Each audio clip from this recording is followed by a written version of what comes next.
Hello, friends, and welcome back to this week's Self-Love Tea.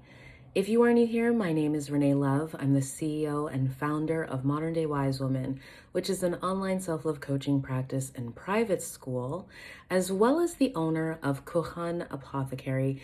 And here at this channel, we talk about all things self-love, energy medicine, spirituality, and holistic health. Y'all, I really wanted to come out here and talk to you because I have had the most rejuvenating weekend. I have been sleeping so well, and I feel like I have not been getting this much and this quality of sleep in well over a year. So I really wanted to talk about the difference that sleep makes for you on your personal self-love journey. And I wanted to talk about some of the reasons why you may not be able to sleep. Okay, so here's what I want to say first and foremost is I'm not going to get into all of the medical reasons why you may not be able to sleep. The first thing you want to do if you're having difficulty sleeping is you want to have a conversation with your healthcare provider, the people that are on your medical team, okay? Because there can be things having to do with your hormones or your nutrition, basic things like that can be affecting your sleep. So you want to get your blood work done, you want to get all of that stuff checked out, and you want to eliminate those things first and foremost.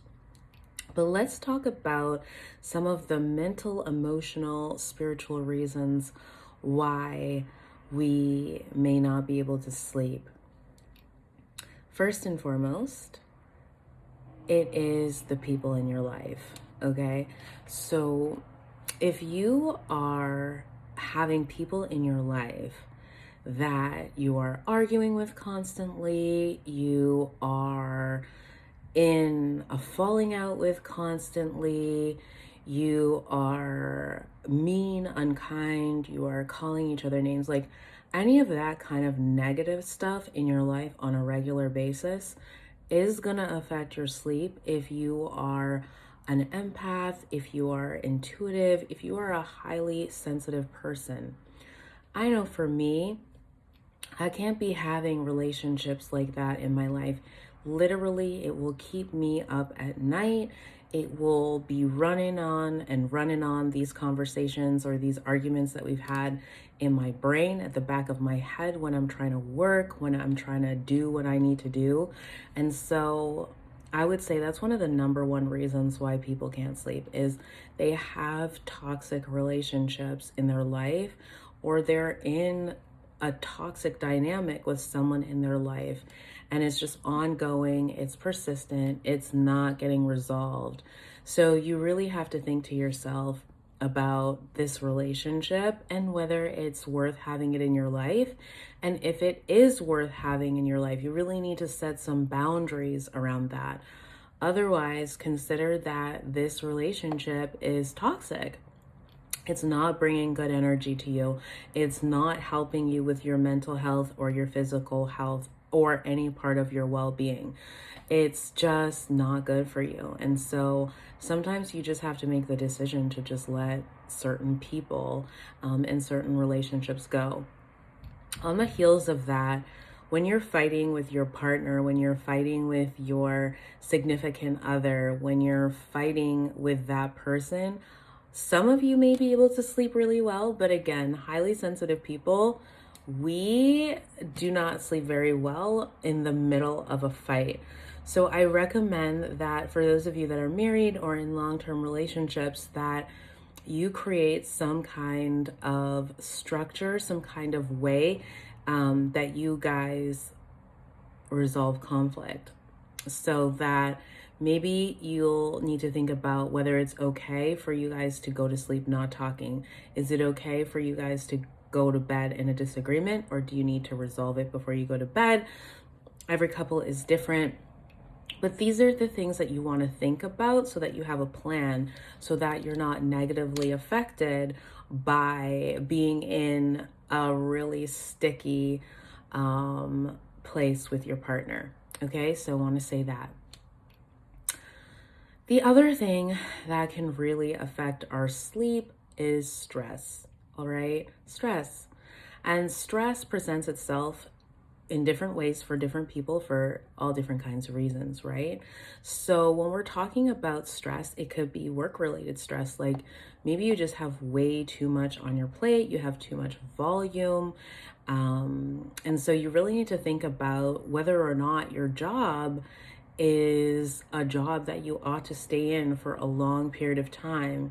You know, again, I've talked about it in other teas and other self-love masterclasses. You know, we take whatever job we need to take in order to put food on the table, to pay the bills. And sometimes those jobs can be really stressful and not necessarily what's best for us. And so if we're doing something like that, we need to ensure that we're doing it short term and that we have a plan, an exit plan for how to get out of that.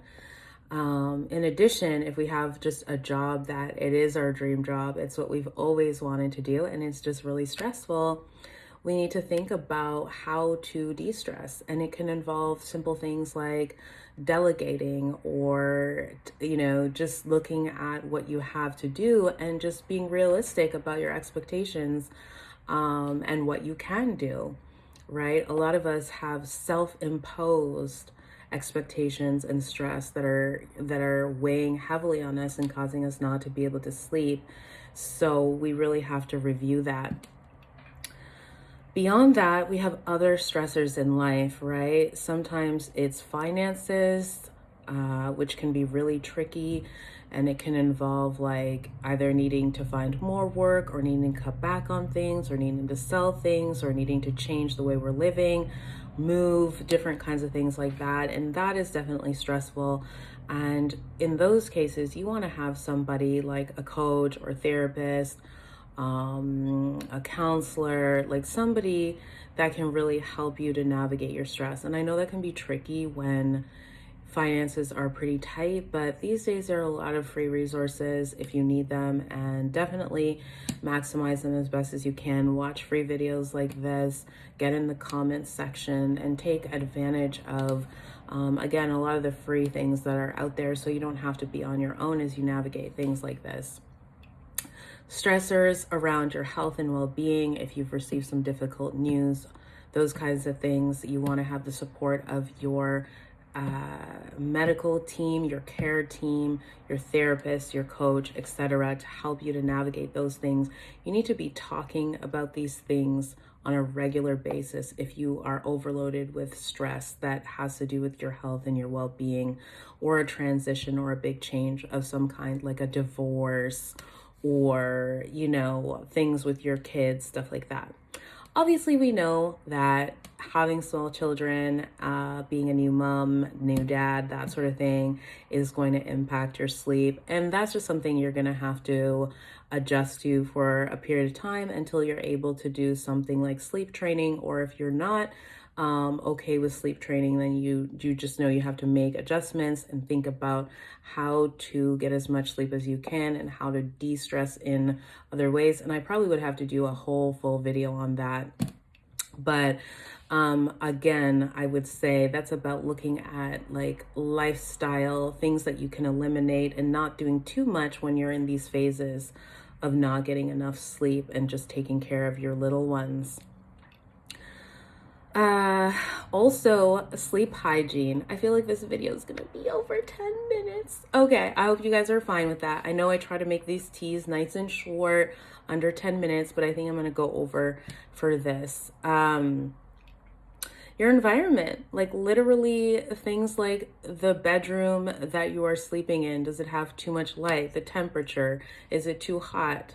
The sheets, the bed, these kinds of things like that. I hope you guys have already looked at and changed around, because these are simple things that can help you to sleep.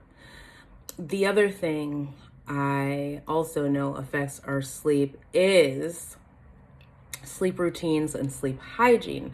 So what we're talking about here is, are you going to bed at the same time every night? If you are, that's going to be helpful. If you're not, that's going to be difficult for your body to know when to sleep, when not to sleep. What do you want? What do you don't want? Are you eating really late at night? Are you one of those people that are jacked up on your phone and your tablet and you're this and you're that? You're reading emails all the way up in your bed. Come on, guys, that is not going to help you to sleep. And I know I have been guilty of that a little bit more over the last year or so as I try to like keep up to date on what's happening in the world and just, you know, all that kind of stuff, right? So these are the things that can definitely affect your sleep. But I think the one that I started off with is the one that I really want you guys to work on as a part of your self-love work and a part of your self-love practice that you're doing on your own at home, or if you're a client working with me one-to-one, or if you're in the Rain Sacred Circle in the group membership program, is really just look at what is weighing heavily on your mind in terms of relationships, in terms of work stress. What are the things that are stressing you out? Because these are the things that are preventing you from sleeping. And I'm telling you right now, when you're not getting enough sleep, it makes such a huge difference. Like energy wise, you know, a lot of you say you have brain fog or you have this or that. Sometimes it's just not getting enough sleep. Your mood, sometimes it comes from not getting enough sleep.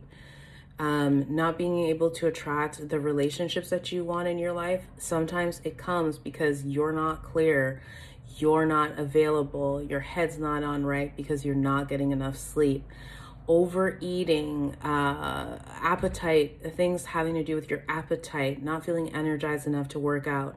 Again, all affected by not getting enough sleep. So when we're not getting enough sleep, it's just so much more difficult for us to create and manifest the things that we want in our life, okay? So let's get on top of getting that sleep. Let's make sure that we're taking care of ourselves. This is such an important part of self-love because it falls under the umbrella of self-care, and self-care is one of the key pillars to self-love, you guys. So I am continuing to just get better sleep, to energize myself.